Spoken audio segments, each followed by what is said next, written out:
Hi, okay, so this video is about training on the road, and I think when I talk to business travellers in general, it's something they struggle with, mainly from two misconceptions. Number one, they don't have enough time. There's a general thought that you need to be spending an hour training, and there's no facilities, and it's true, there's sometimes you go to a hotel, there's no gym, there's no pool, there's nothing.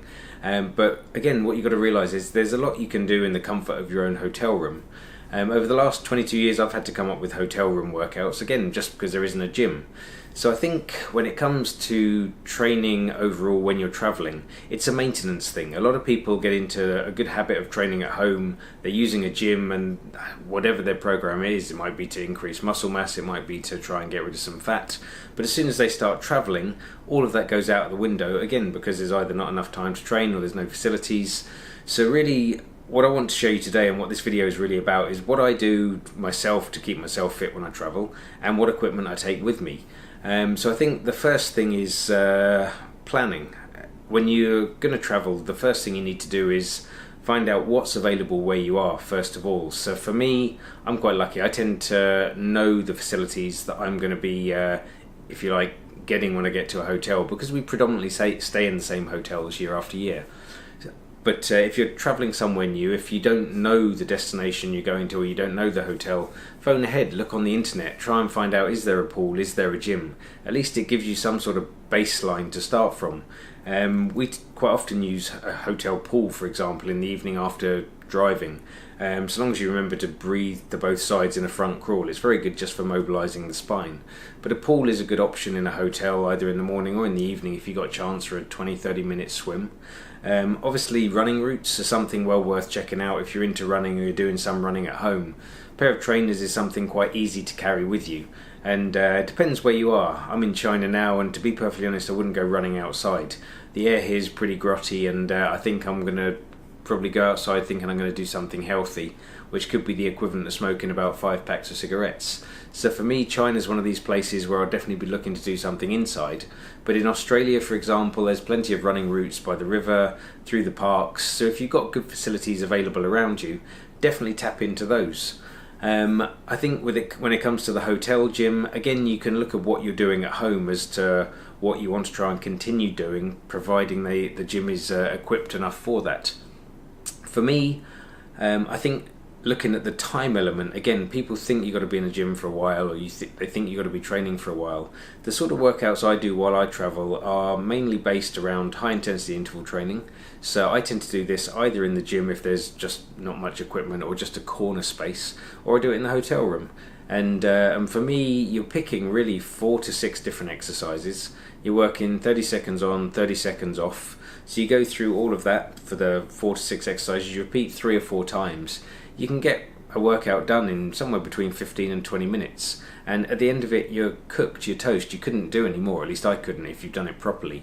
So it's definitely one thing you can incorporate into your training, and it might take a little bit of practice. You might want to do it at home first before you try it in the hotel, but it's a sort of thing that I do on a regular basis, because I know sometimes I haven't got the time, and to get up in the morning to do a quick warm-up, to do 15-16 minutes of high intensity interval training followed by a little bit of a cool down, a shower and breakfast, it's done, it's dusted and it's over, and you've done a workout.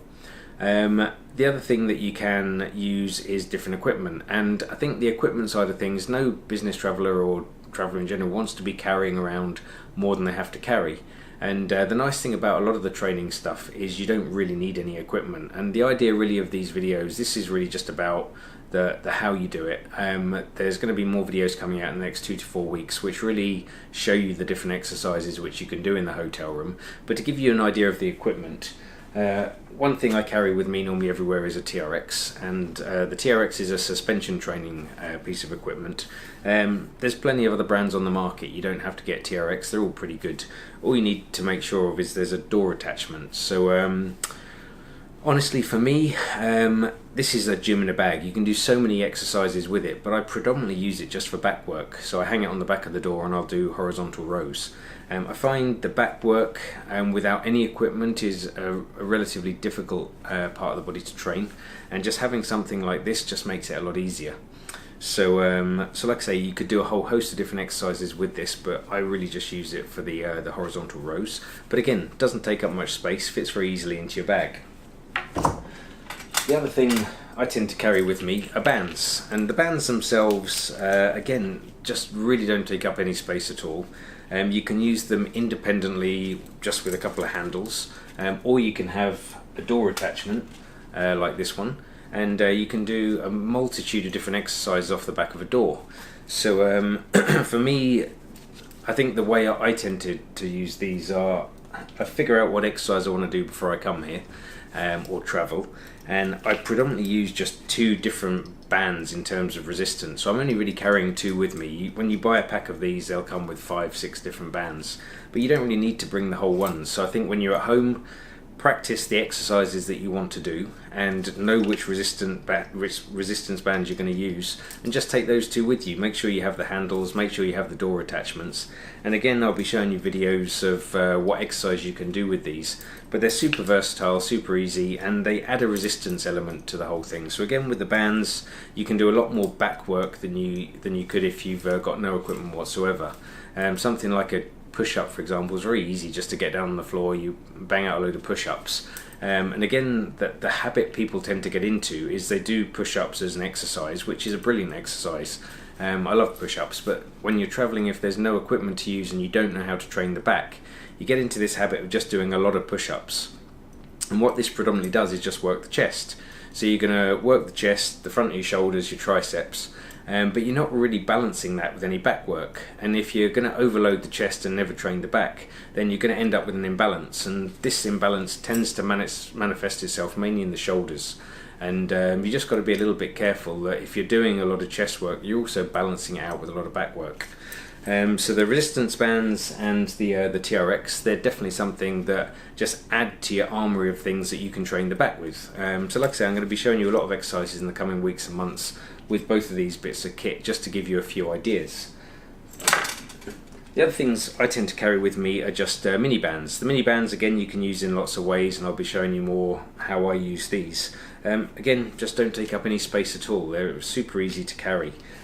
So for me, that's really the kit I take with me. It doesn't take up much space. It gives me a resistance option for many different exercises. I'll combine that with either the high intensity work or just some independent work.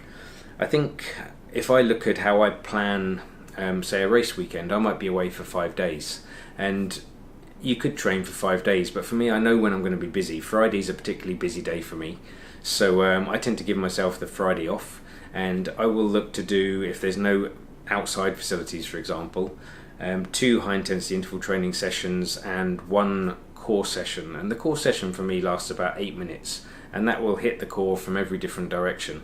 2 high intensity interval training sessions, which tend to last for me maybe a maximum of 25 minutes, and for me that's 3 days, and that's done.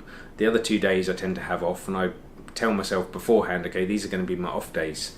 Sometimes, like in Australia, I'll do them running. I might do some stair work and use what's available outside. If there's a good gym in a hotel like here in the Shangri-La, they've got a very good gym, and if I have time to use it, I'll use that. But again, it just comes down to a little bit of planning. So that's really it. It's not a very long video this time, but it's really just to give you an idea that number one, time doesn't have to be an issue.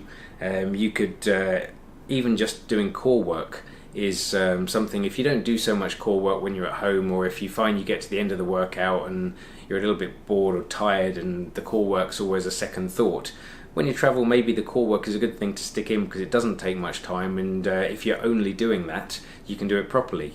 And the second time really is just the facilities. It's just, you've got to really understand that you don't need a gym to do the workout. So it's great if the hotel has a gym, it's great if the hotel has a pool, but you really just need TRX, a couple of bands, or just a floor space. So like I say, I'm going to make some videos soon which will give you a lot more ideas of the sort of things you can do. I look forward to seeing you from Baku, if not before, with some of these ideas, and thank you for listening. I'll be back soon.